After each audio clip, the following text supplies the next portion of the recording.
He shot a man in 1968. The man survived.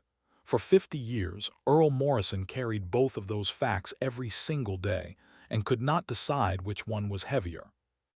Then he got on a plane to Vietnam, knocked on a stranger's door in a village he had helped destroy, and the man who opened it said 4 words that Earl had not prepared for in 50 years of preparing. Stephen Colbert heard this story and went completely silent. So did everyone else. It was a Monday night at the Late Show. February in New York, the city gray and deliberate, the kind of cold that doesn't announce itself but simply arrives and stays. Inside the Ed Sullivan Theater, the lights were doing what they always did, making the world outside irrelevant, replacing it with something warmer and more controlled. The band was playing. The audience was ready. Everything was in its place. Stephen walked out and gave the room the monologue and the energy and the familiar rhythm. The first guest segment ran smoothly. The show was exactly what it was supposed to be, right up until a 79-year-old man from rural Kentucky walked through the curtain and sat down in the guest chair, and the show became something else entirely.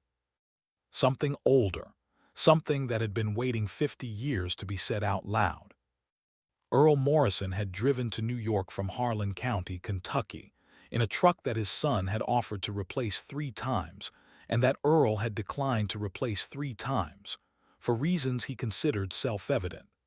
He was 79 years old, lean, with the specific physical economy of men who have worked outdoors their entire lives, nothing wasted, everything purposeful. He wore a dark brown corduroy jacket, a plain white dress shirt, dark slacks, and boots that had been polished for the occasion. His hair was white and short.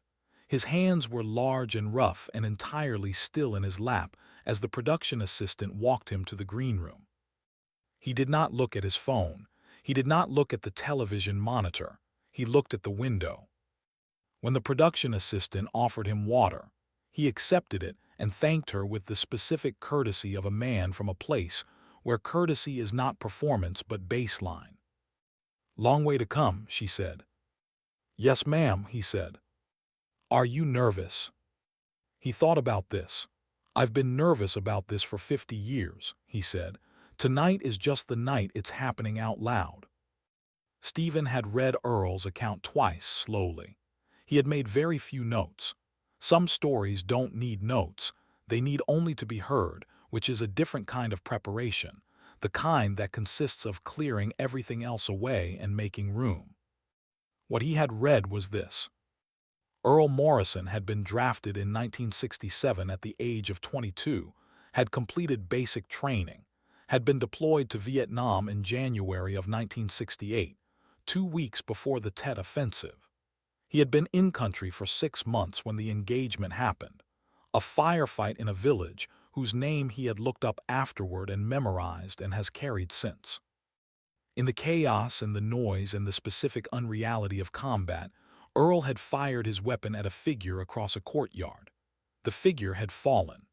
Earl had moved forward, weapons hot, expecting the worst, and had found a young man, perhaps 20 years old, wounded in the shoulder and the side, unconscious but breathing. Earl had not finished it. He had stood over this young man, this enemy, this target, this person, and had made a decision that was not a decision, that happened below the level of conscious choice, that was simply what his hands refused to do. He had called for a medic. Not a military medic. He had called out in the direction of the village, where other people were still moving, and a woman had come, older, moving fast, and Earl had stepped back and let her work. And then the firefight had moved on, the way firefights move, and Earl had moved with it, and he had never gone back to that courtyard. He had spent 50 years not going back. Not because he had forgotten, because he remembered everything, the man's face, the sound of his breathing, the woman's hands working quickly and without looking at Earl, as if he were not there. He remembered it the way you remember the thing you did that you cannot account for, that sits outside the logic of what you thought you were, that asks a question about yourself you don't know how to answer. He had told his wife. He had told no one else. His wife had said, "You need to find out if he's alive." It had taken him 40 more years to listen to her. The first 8 minutes of the interview were the kind that require a particular quality of listening, not active, not prompting, just open. Earl spoke the way men from rural Kentucky sometimes speak, without preamble, without performance, placing words where they needed to go and leaving space where space was needed.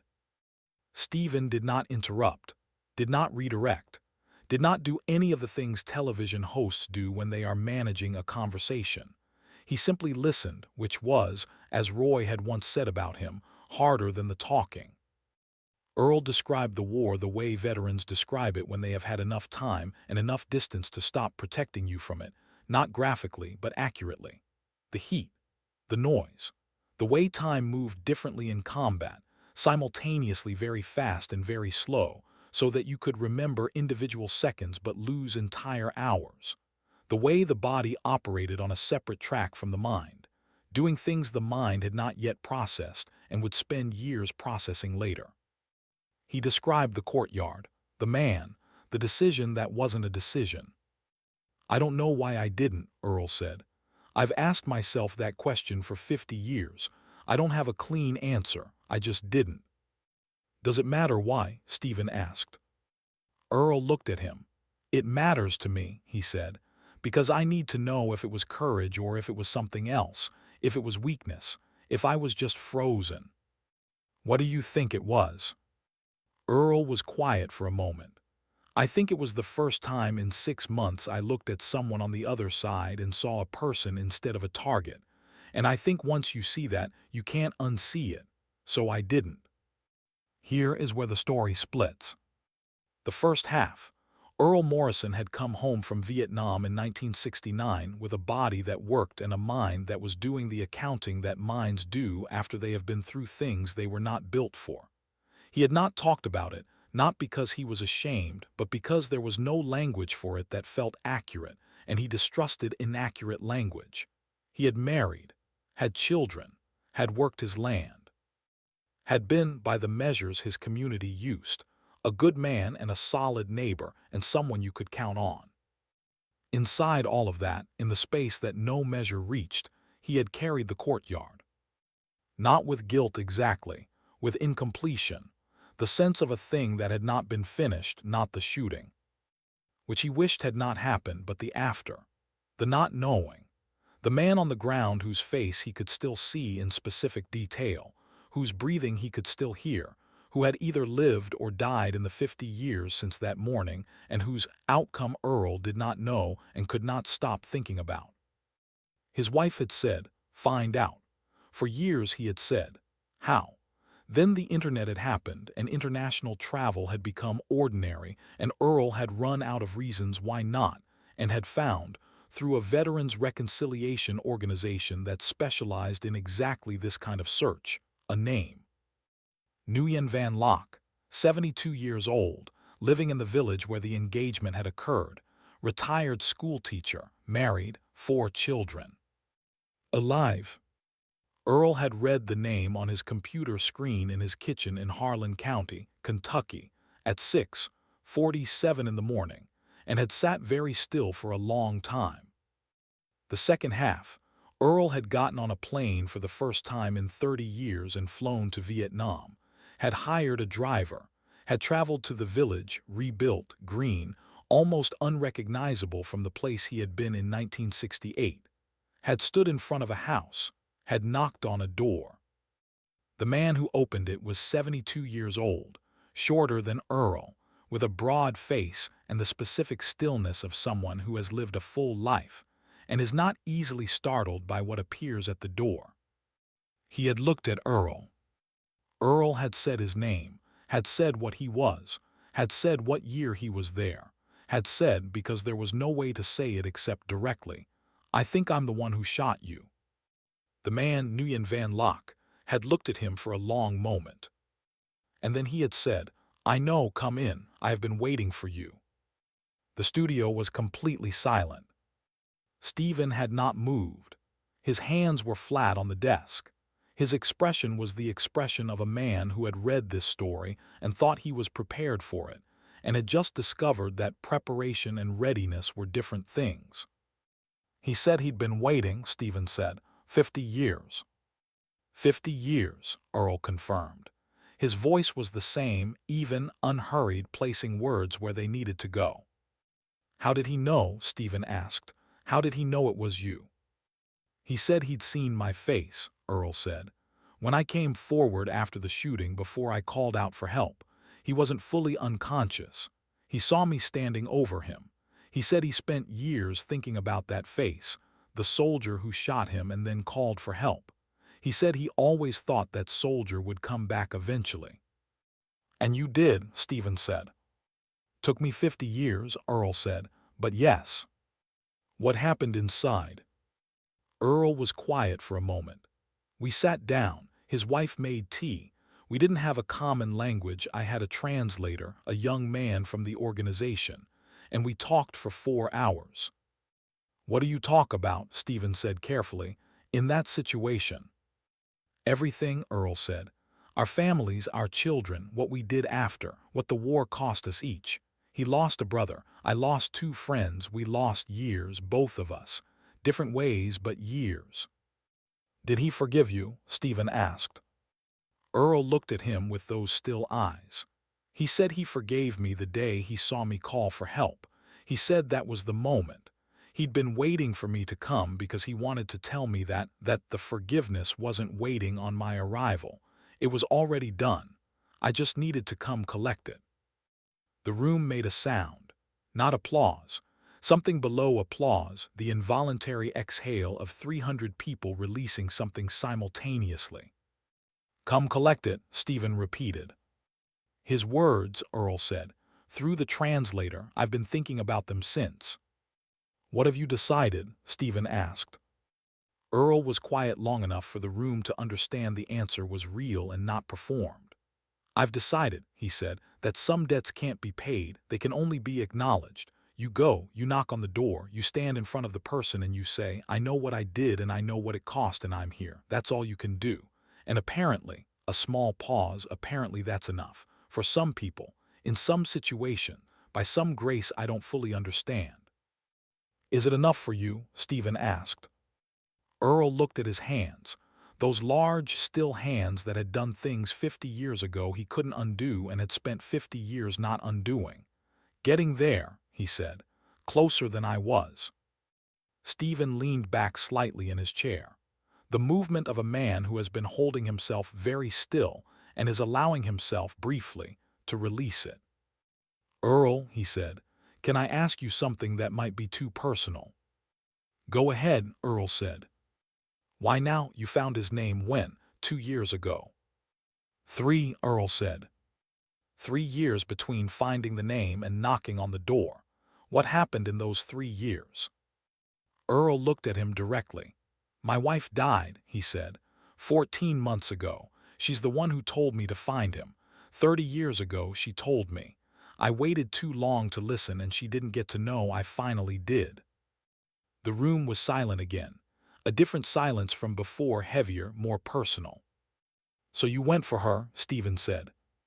I went for her, Earl said. And for him. And for the kid I was in 1968 who made a choice he didn't understand and has been trying to understand it ever since. Did you understand it? After Vietnam, after talking to him? He told me something, Earl said.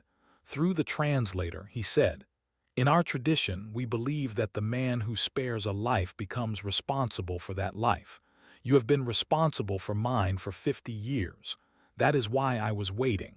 I wanted you to see what you were responsible for. A pause. He showed me photographs, Earl said. His children, his grandchildren, he's a grandfather 3 times over. He taught school for 30 years. He showed me a photograph of his classroom, rows of children, 30 years of children. Earl stopped. He said, all of this exists because of what you didn't do. The silence in the Ed Sullivan Theater was the kind that has weight, that you can feel pressing against your chest, that asks something of you without knowing what it's asking. Stephen said very quietly, what did you say? Nothing, Earl said. There was nothing to say, I just looked at the photographs for a long time. The applause that eventually came was slow to start.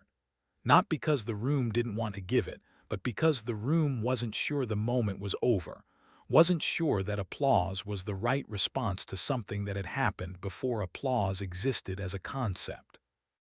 When it came, it was sustained and complete. The kind of applause that is also a form of silence, the sound people make when they want to honor something they can't fully name. Earl received it the way he received everything, without performance, without false modesty. He looked at the audience once, nodded once, looked back at his hands. After the show, Stephen walked Earl to the car that was taking him to his hotel. At the door, he stopped. "Are you going back?" Stephen asked. "To Vietnam to see him again?" Earl thought about this. "He invited me," he said, "for next spring. His granddaughter is getting married." "Are you going?" "My wife would want me to," Earl said. He got in the car. Stephen stood on the sidewalk and watched the car pull into the New York night, and thought about a courtyard in 1968, and a door in a village in Vietnam, and 4 words that had been waiting 50 years to be said. "I have been waiting." He thought about all the doors in the world that had someone on the other side of them waiting, and all the people who had not yet gotten on the plane. He went back inside. The band was packing up. The lights were going down. The theater was becoming an empty room again, the way theaters do when the thing that fills them has gone home. He stood in the middle of it for a moment. Then he went home too. The episode aired the following Thursday. The clip, from "I Think I'm the One Who Shot You to Come Collect It," was shared more widely than anything the show had produced that year. Not because it was uplifting, exactly. Because it was honest about the distance between what we do and what we mean, between the harm we cause without intending and the grace that sometimes, by some mechanism none of us fully understands, meets us anyway on the other side of a door we were afraid to knock on. Earl went to Vietnam the following April. He attended the wedding. He sat in the front row beside Nguyen Van Lock, 2 old men in their best clothes, watching a young woman begin her life. He sent Stephen a photograph afterward. 2 men, side by side, squinting slightly in the spring Vietnamese sun. On the back, in Earl's handwriting, "Closer than I was." Stephen kept the photograph on his desk. He shot a man in 1968 and spent 50 years not going back. When he finally went, the man was waiting. Not with anger, with something harder to receive and harder to explain. Forgiveness already given, held in trust, waiting to be collected.